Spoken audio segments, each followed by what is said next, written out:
The wail of a siren split the morning air. Red and blue lights flashed, slicing through the stream of traffic. A patrol car swerved sharply, brakes screeching as it cut off an old blue sedan. Out of the car! Suspicious vehicle. Plates are faded. The white officer's barked command struck like a hammer blow. The sedan screeched to a stop.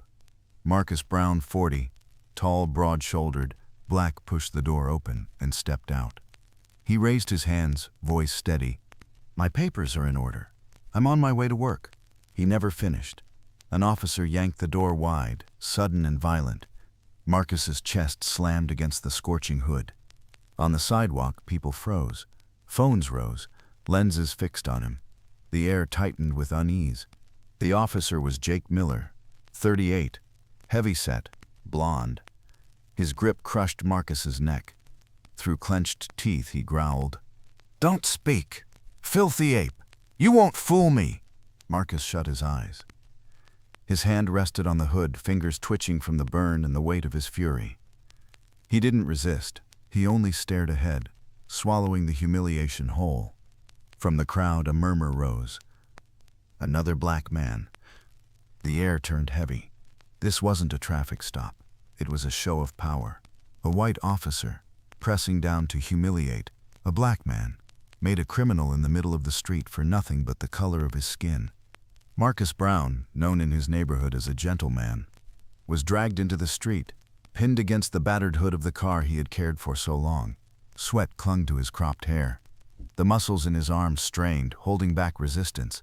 A man who had lived with discipline and calm now stood exposed, reduced to the raw image of injustice. Facing him was Jake Miller, known in town for his aggression.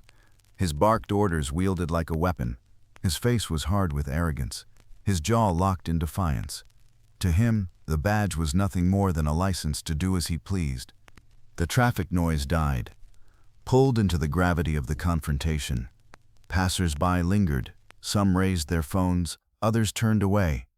But everyone saw, everyone knew. Jake roared, his voice booming so none could miss it. "You think you're smart? You're nothing but a black man in a junk car. If I say you're suspicious, then you are." Marcus opened his eyes. For a moment they burned with resolve. He didn't shout or argue. He spoke, each word slow and clear. "Wait a second. If you like this video, please like, comment, and subscribe. It really helps us. You have no right to treat anyone like this.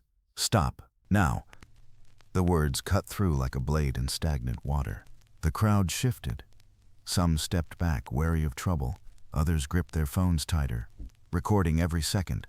Jake froze for half a second, then sneered, his lip twisting into a cold smirk. "Obstructing an officer, is it? Fine, I'll show you what that costs." A flash of steel. Marcus's arms were yanked behind him, cuffs snapping shut. The clang of metal rang out, cold and merciless, and a few children cried out in fear.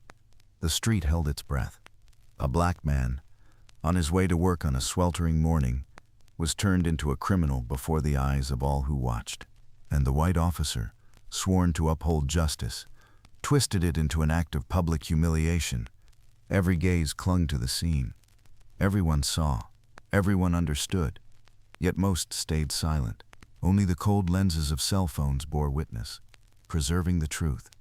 Marcus Brown was dragged away, his eyes steady, fixed on the distance, as if telling himself, "Today I may wear chains, but justice cannot be chained forever." In the sweltering heat, one question hung in the air. Would he endure in silence, or would this moment spark a storm of justice? The clang of the cuffs had barely faded when Jake Miller spun to the blue sedan. He slammed a fist on the trunk, yanked it open, and dragged out whatever he found: a toolbox, worn notebooks, clothes streaked with dust. One by one he hurled them to the pavement, scattering them before the crowd. This the car of an innocent man? Filthy like this. "Where's the stash, huh?" Jake snarled, his voice thick with mockery. Marcus Brown, arms bound in steel, still spoke calmly. "Those are my belongings. I've given you my papers. Without a warrant, you have no right to search." Jake bent, snatched up the license and flicked it into Marcus's face. "Your papers aren't worth a dime. If I say you're suspicious, then you are. That gives me every right to search. The crowd gasped, a murmur rippling along the street. A young man filming whispered, "Why's the cop pushing this far?" Another voice cut in, hard with resentment. "He's black. You know he's guilty of something. Don't defend him." Marcus drew a deep breath, lifted his head high, and spoke in a steady, resonant voice. "I have committed no crime. You are abusing your power." The words rang out, short, firm, like a hammer on stone. Jake froze for a beat, then narrowed his eyes, a smirk curling at his lips. "Obstructing an officer, huh? That'll only make your charges worse." Jake yanked Marcus toward the patrol car and shoved him into the back seat. The door slammed, cutting off the light from the street. The crowd's shouts blurred through the glass, then vanished under the roar of the engine as it carried Marcus away. The jail was damp, a flickering light buzzing overhead. Marcus was shoved into a cold cell, its concrete walls streaked with mildew. Water pooled on the floor in shallow patches. His meal was a crust of dry bread and half a cup of water. He did not react, only sat in silence, his back against the wall. From outside, the jeers drifted in. "Filthy black ape. Of course he's got contraband. Your kind always does." Marcus closed his eyes and breathed deep. The insults washed over him, unanswered. In the dark, he saw his mother's face, her wrinkled hands folded in prayer for his safety. "I have to stand firm," he told himself. "I must not break." 2 endless days dragged by. 48 hours abandoned. No lawyer, no evidence. For Marcus, silence was his only companion. Meanwhile, outside, Jake Miller spun his story. He phoned a reporter, his voice steady, deliberate. "A black male is in custody for suspicious behavior. Possible ties to contraband. Investigation ongoing." The news spread fast. Tabloids blared, "Dangerous black suspect arrested in broad daylight." A photo of Marcus, handcuffed, head bowed, covered half the front page. At his workplace, his boss sighed with regret. "This is bad publicity. Best if he takes some time off, until it's cleared up." Acquaintances kept their distance. Neighbors whispered. Seemed gentle enough, but I guess he wasn't so clean after all. Old friends erased his number, cut him off. All of it rested on a single word, a single label: black, suspicious. 48 hours. Nothing. No contraband. No weapons. No crime. An empty file. They had no choice. Marcus walked out, free, but broken. The iron door creaked open. Marcus stepped out, squinting against the harsh daylight. His shirt hung in wrinkles. His back was stiff, unyielding. They could humiliate him before the world, but they could not snuff out the fire in his eyes. On his way home, newspapers spilled across the newsstand. His face, handcuffed, stared back. Bold letters screamed, "Dangerous suspect released due to lack of evidence." Marcus froze. He was innocent. Still, the world had already labeled him a criminal. The stain clung, impossible to scrub away. Meanwhile, Jake Miller sank into his office chair, smacking his thigh with a smug grin. "I taught him a lesson. Let the rest of them remember who's in charge. Don't let them dare hold their heads high again." He pulled out his phone and watched the video again. There he was, dragging Marcus from the car, shouting, slapping on the cuffs. No shame, no doubt, just pride. "Pretty badass," he muttered, grinning. What he didn't see was the images slipping from his grip. Every share, every comment, stacked into a wave he could no longer stop. Marcus returned home and sank into his old wooden desk. The desk lamp cast a pale yellow glow on his face. He flipped the newspaper, staring at himself, exposed, ridiculed. His hands trembled, fists tight, but his eyes burned on. His life had veered sharply off course. For Jake Miller, it was just a thrill of power. For Marcus Brown, it was only the beginning. Twilight. The city shifted, heavy and damp. Streetlights flickered, throwing long, twisted shadows over wet asphalt. Car horns thinned. Music thumped from half-awake bars. A white and blue patrol car tore down a quiet street, sirens ripping through the evening air. Behind the wheel, Jake Miller pressed his lips into a tight line, fingers tapping the steering wheel. He knew this rhythm: filing reports, finding some black man to teach a lesson. To him it was maintaining order. In truth, it was just an addiction to power. Up ahead, a silver sedan eased into the intersection. Red and blue strobes cut across its roof. Jake sneered, rolled down the window, and barked. "Suspicious vehicle. Plates unclear. Step out now." The sedan door eased open. A black man stepped out, early 30s, solid, sun-darkened face unreadable. His office shirt was wrinkled. No surprise, no indignation, no fear. Unlike the others, he didn't flinch. His voice rang out, calm and steady, as if he'd been waiting for this moment all along. "My lawyer will be here shortly." Silence hung for a moment. Then Jake erupted, clutching his stomach, spinning toward his partner. "Did you hear that, Brent? A poor black guy demanding his own lawyer. I'm dying laughing." Brent Hollis, a newer officer, furrowed his brow. He said nothing, unwilling to interrupt Jake's manic display of pride. Jake leaned in, face inches from the man's, every word laced with venom. "Who's your lawyer? A ghost, maybe? Out here. I am the law." A small crowd lined the street. Eyes peeked from diner windows. A few phones lifted. The air was taut, ready to snap. Headlights flared from behind. A sleek black SUV growled to the curb. The door swung open. The figure stepping out was Marcus Brown. Gone was the crumpled shirt from the day he'd been dragged away. Now, he wore a sharp black suit. His tie was straight, shoes polished to a mirror shine. In his hand, a thick briefcase topped with a sealed envelope. Behind him, Lena Park, 29, a reporter, eyes gleaming behind sleek glasses. Tom Herrera's camera followed Marcus's every step. A middle-aged woman, Joanna Pierce of the Police Oversight Committee, held her ID against her chest, gaze icy and unyielding. The crowd buzzed with whispers. "That's him, the man they arrested the other day. My God, who is he? A lawyer?" Jake froze, then forced a crooked smile. "Who the hell are you to barge in here?" Marcus stepped forward, gaze sharp as a blade. His voice rang with authority. "I'm Marcus Brown, a human rights attorney. Tonight I'm here to remind you, the law isn't something you twist to suit your whims." Jake forced a harsh laugh and spun to the crowd. "See that, everyone? A whole performance.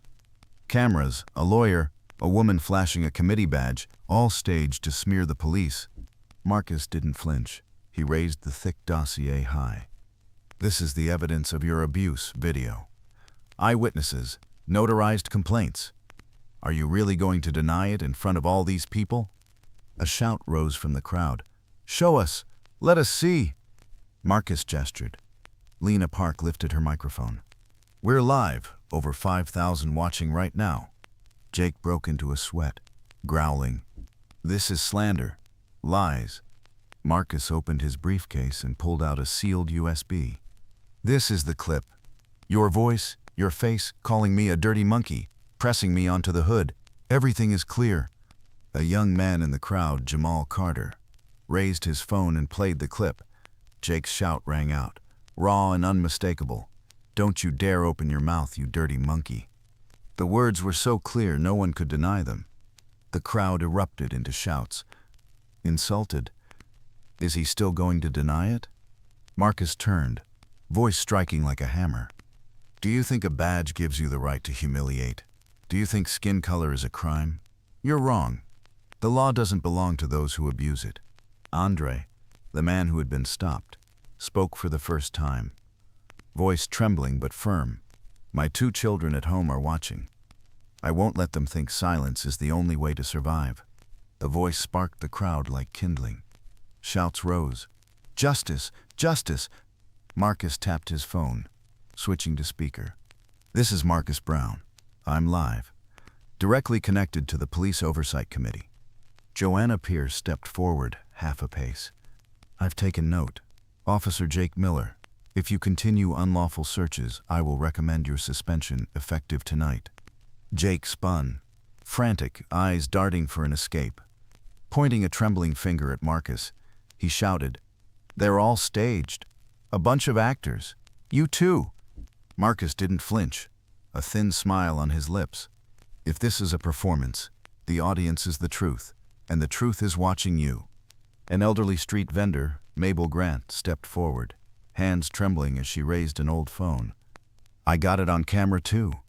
I saw him pin your head down the other day. I'm ready to testify. Several others raised their hands, voices rising together. I've been stopped by him too. He acts like he's king. The uproar swelled, crashing through the street like a rising tide.